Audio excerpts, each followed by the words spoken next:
મુખ્યમંત્રી વિજય રૂપાણી હાલમાં બોલી રહ્યા છો, સાંભળીએ. એ પહેલા જ 1,11,000 કરોડ 1,11,000 કરોડ નું રોકાણ, એના ખાતમુહૂર્તો, એના ઉદ્ઘાટનો, કાર્યનો આરંભ પ્રોડક્શનમાં આવી જાય. એટલે ખાતમુહૂર્ત, કાર્યનો આરંભ અને ઉદ્ઘાટન કંપની વાઇઝ 400 થી વધુ કંપની એ કામ શરૂ કરશે અને 1,11,000 એક શુભ આંકડો અમે લક્ષ્યાંક નક્કી કર્યો છે અને એ મુજબ માર્ચ 30 પહેલા ફાઇનાન્શિયલ યર પૂરું થાય એ પહેલા જ આ બધા કામ શરૂ થશે. એટલે દૂધનું દૂધ અને પાણીનું પાણી. વિરોધીઓને એક જડબાતોડ જવાબ આપવા માંગીએ છીએ કે એક સક્સેસફુલ ઇવેન્ટ અને નરેન્દ્રભાઈનું સક્સેસફુલી વિઝન અને એમને જે વાઇબ્રન્ટ ચાલુ કર્યા છે એ કેટલો લાભ અપાવે છે. અને ગુજરાતમાં ડેલિગેશન, ફોરેન કન્ટ્રી, પાર્ટિસિપન્ટ એ તો બધું વધ્યું જ છે, પણ વાસ્તવમાં ગુજરાતની ધરતી ઉપર 1,11,000 કરોડના કામ, 11,000 કરોડ, 1,11,000 કરોડ એટલે બહુ મોટો ફિગર છે. એના વાસ્તવમાં ખાતમુહૂર્ત, કાર્ય આરંભ અને ઉદ્ઘાટન પ્રોડક્શનના આ બધું અમે માર્ચ 30 પહેલાં ચાલુ કરી દઈશું. સરકારે આ કામ શરૂ કરી દીધું છે, કંપનીઓ આઈડેન્ટિફાઈ કરી દીધી છે, કંપનીઓ સાથે અમારી ફોલોઅપ પણ સિસ્ટમ ચાલી રહી છે અને અમે આ વસ્તુને ઝડપથી પૂરી કરી દેવા અને એક લક્ષ્યાંક સાથે માર્ચ 30 પહેલાં આ વાત પૂરી થાય અને અમે આગળ વધવા માગીએ છીએ. એટલા માટે ખાસ તમને બધાને બોલાવ્યા છે. બીજું,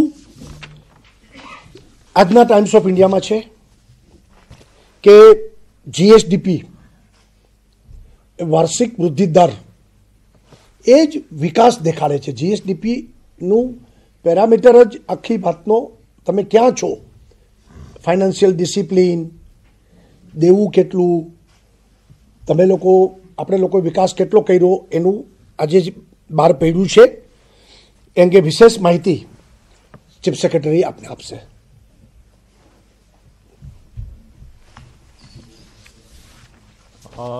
ક્રાઇસિલના રિપોર્ટ છે અને ક્રાઇસિલ દેશની તો ફોરમોસ્ટ રેટિંગ એજન્સી છે અને અમેરિકાના અને વર્લ્ડના સ્ટેન્ડર્ડ અને પુઅર જો રેટિંગ એજન્સી છે, સૌથી બિગેસ્ટ રેટિંગ એજન્સી તેના અને સૌથી બેસિક મોટું રિસર્ચ કંપની ફિનાન્શિયલ ક્ષેત્રમાં તેના રિપોર્ટ છે.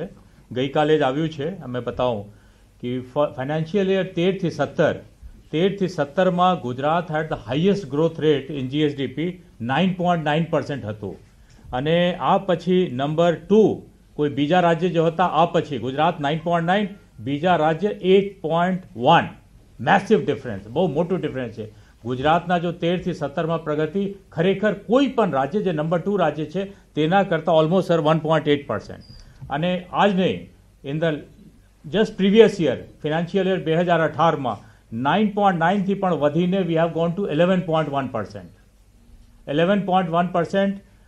It's very high figure once again અને બહુ હાઈ બેસ ઉપર. બિહારના કદાચ ફિગર 11.3 છે, બટ બિહારના બહુ લો બેસ હતું, આનાથી 11.3. From a very high base Gujarat has gone from 9.9% to 11.3%. આ જ નહીં, આ કોઈ જો સરકારના જો ખર્ચા જો સાહેબના ટાઈમમાં ને ઓવરઓલ બીજેપીના ટાઈમમાં જો થયું છે, ફિનાન્શિયલ ડિસિપ્લિન જો આર્થિક રેસ્પોન્સિબિલિટી જો કહાય છે, that also Gujarat is one of the best in the country. 2013 થી 17માં 2.1% જો કહે છે દેવું as a percentage of GSDP overall gross state domestic પ્રોડક્ટના પર્સન્ટેજ, દેવું as a percentage only 2.1%. We have got 3%. RBI has accepted up to 3%, ફક્ત 2.1%. આ પણ ગયા વર્ષે ઓછા થઈને 1.7%. ધ લોએસ્ટ દેવું વેસ કોઈ પણ રાજ્ય કરતા એની સ્ટેટ કમ્પેરિઝનમાં લોએસ્ટ દેવું વેસ ગ્રોસ સ્ટેટ ડોમેસ્ટિક પ્રોડક્ટ. જ્યારે મોટા ખર્ચા હોય, મોટા બજેટ હોય તો દેવું જો એક પર્ટિક્યુલર હોય છે, આ તો રહે છે, but that as a percentage of Gujarat state domestic product બહુ ઓછા. સિમિલરલી ઇન્ફ્લેશનના દર પણ જો કન્ઝ્યુમર ઇન્ડેક્સ જો કહે છે કન્ઝ્યુમર ઇન્ડેક્સ, દેટ ઓલ્સો 6.6 2013 થી 17 આ પણ ઓછા થઈને last year it was only 2.6%. Once again one of the lowest this consumer inflation index in the country. પછી એક ત્રીજું એક વિશેષ ગ્રોથ, આ ગ્રોથથી જોબ ક્રિએટ થયું કે નથી, આ ફક્ત ગ્રોથ જસ્ટ જીએસડીપી વધ્યું છે કે જોબ પણ ક્રિએટ થયું છે કે નહીં, આ પણ જો ક્રિસિલના રિપોર્ટ છે.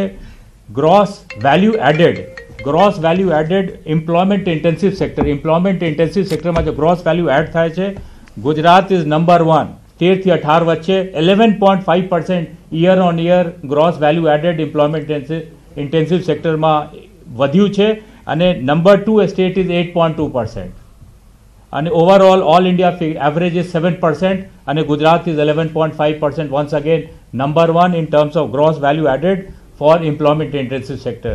તો આ જો અમે લઈએ વૃદ્ધિ દર, વાર્ષિક વૃદ્ધિ દર, વી આર ધ હાઈએસ્ટ. અગર લો કે રિસ્પોન્સિબલ રીતે ખર્ચા કરવાનું સરકારના બજેટના, તો that also we are the lowest in the country, most responsible state. અને thirdly gross value added for employment generated intensive sector, we are the highest. સો આ ત્રણો પાસુમાં sir Gujarat has done extremely well. And this report is of CRISIL, standard and પુઅરની company છે. This is an most accepted company, independent report not from the government of India or from government of Gujarat, but ક્રાઇસિલના report છે, આ રજૂ કર્યા છે આપના સમક્ષ.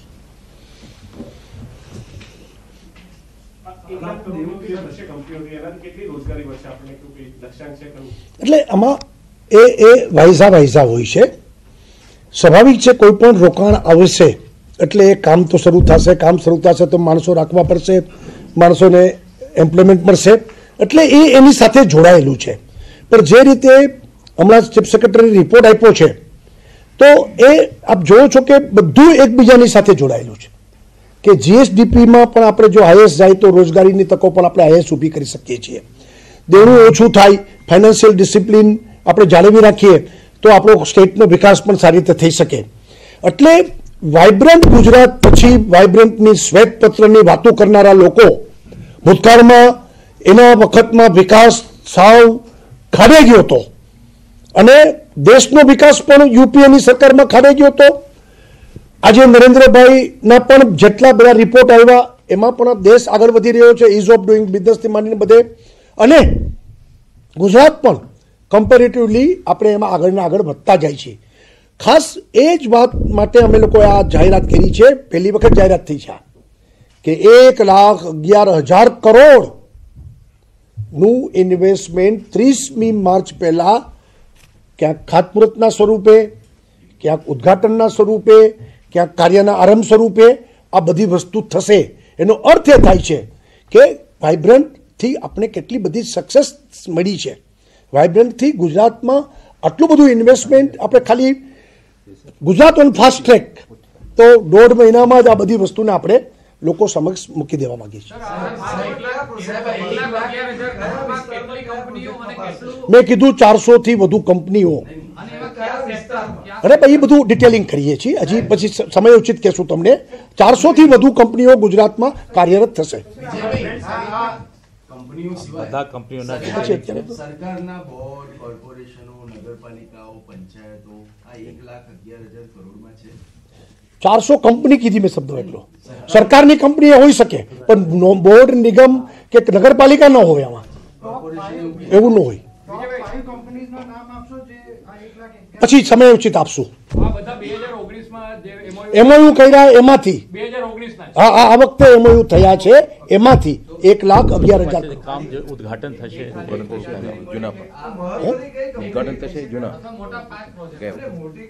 એટલે આમાં જો બે વસ્તુ ક્લિયર કરી દઈએ આપણે. ખાતમુહૂર્ત અને કાર્યનો આરંભ નવા, અને ઉદ્ઘાટન જે છે એ તો સ્વાભાવિક છે કે 3 વર્ષ લાગેલું હોય, એને આગળ એમઓયુ કર્યા હોય એમાંથી થશે. પણ એમઓયુ થયા છે બધાના, એમાંથી જ 1,11,000 કરોડના કામો શરૂ. તમને આપશું બધું વિગતમાં તમને. ના અમે લોકો અમે હજી વાઇબ્રન્ટ પરમ દિવસે સાંજે પૂરું થયું છે. તમે કલ્પના તો કરો, ગઈકાલથી અમે આ કામ શરૂ કર્યું છે. સમય ઉચિત તમને આપીશું અને આપણે આગળ વધશું. એમાં અત્યારે 400 થી વધુ કંપનીઓ અમે ફોકસ કરી છે.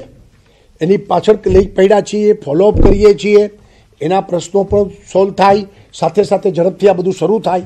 આ અમારા લક્ષ્યાંક સાથે ગુજરાત ઓન ફાસ્ટ ટ્રેક અને વાસ્તવમાં ધરતી ઉપર આ બધી વસ્તુને આપણે લાવી રહ્યા છીએ. કહું છું એ બધું આપશું હજી નહીં. આ અમારો લક્ષ્યાંક અને જાહેરાત એ પાકી 1,11,000 કરોડ નહીં તો એમાંથી અમે લોકો હજી કરી રહ્યા છીએ બધું. જરૂર શું છે ન્યૂઝ આ 1,11,000 કરોડ છે.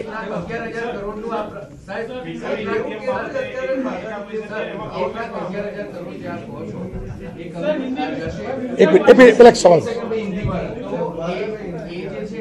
એક મિનિટ ભાઈ.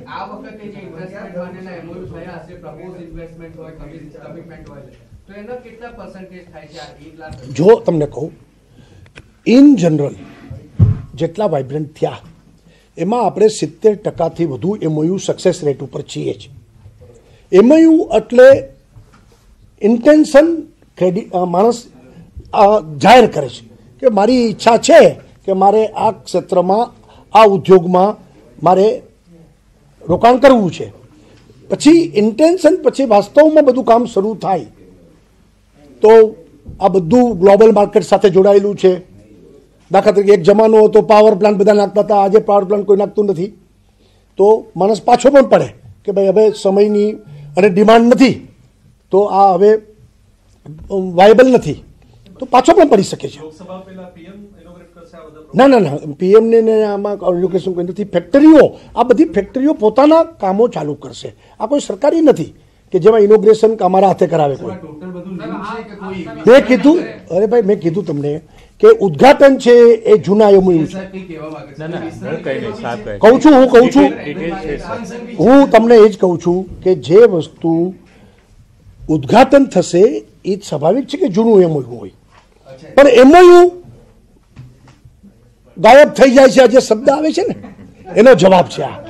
એ MOU વાસ્તવમાં કાર્યરત થાય છે.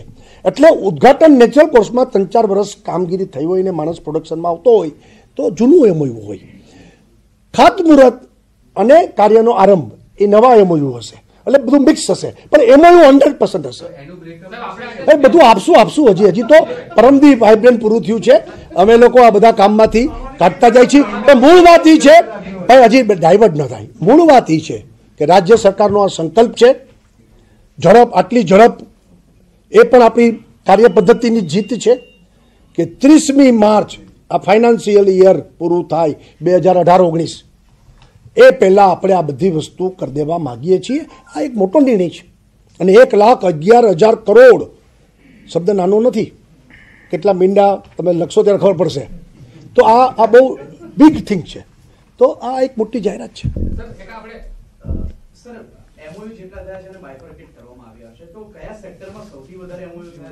MSMEમાં હજી બાયફર્કેટ આપણે ધીરેથી કરીએ છીએ. MSME મેક્સિમમ છે સેક્ટરમાં. MSMEમાં વધુ ને વધુ આપણે MOU કર્યા છે.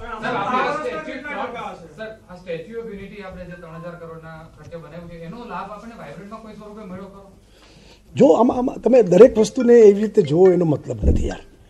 એટલા માટે કે એની લોકો આવ્યા હશે ગયા હશે હવે કંઈ આપણે એને એ રીતે નથી લઈ જતા. અને દરરોજ અત્યારે સ્ટેચ્યુ ઓફ યુનિટીમાં એવરેજ 10,000 થી 12,000 લોકો દરરોજ જ્યારથી ઉદ્ઘાટન કર્યું ત્યારથી ટુરિસ્ટો આવે છે અને રજાના દિવસોમાં 20,000 સુધી ફિગર પહોંચે છે. દાખલા તરીકે સંક્રાંત ઉત્તરાયણની રજાઓ હતી ત્યારે 20,000 લોકો દરરોજ આવતા હતા. આ એક ક્રમ બની ગયો છે. એટલે વી આર સક્સેસ કે આપણે તો 5 વર્ષ પછી 15,000ની કલ્પના હતી એને બદલે હજી બિગિનિંગ થયા ને 3 મહિના થવા આવ્યા છે. 30મી ઓક્ટોબરે આપણે ઓપનિંગ કર્યું, નવેમ્બર ડિસેમ્બર પૂરા થયા, 30 જાન્યુઆરી હવે પૂરી થશે. ત્યાં સુધીમાં આપણે આ બધી વસ્તુને એસ્ટાબ્લિશ કરી છે.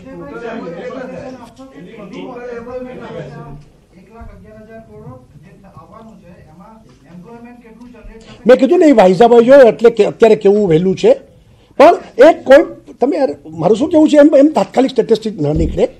એની ડિમાન્ડ હોય એ મુજબ એ લોકો ભરતા જતા હોય અને ત્યાં કરે પણ એમ્પ્લોયમેન્ટ ચોક્કસ મોટું મળે કારણ કે ત્યાં પૈસા રોકે છે ચાલુ કરે છે તો માણસો તો રાખવા જ પડે ને, કામ તો કરવું જ પડે ને. અને એ દ્રષ્ટિથી આખી વ્યવસ્થા બનતી હોય છે. સવાલ એ છે કે વાઇબ્રન્ટ ગુજરાત એની સફળતા એટલા માટે આપણે ગણીએ છીએ 3 વસ્તુ. એક તો 135 કન્ટ્રી, કંઈ લોકો કંઈ એમને ન આવે, એને ગુજરાતમાં રસ પડ્યો હોય તો આવ્યા હોય. નંબર 2 કે 1 લાખથી વધુ લોકો ડેલિગેટ તરીકે રજીસ્ટ્રેશન કરાવીને અમારી સાથે જોડાણા છે.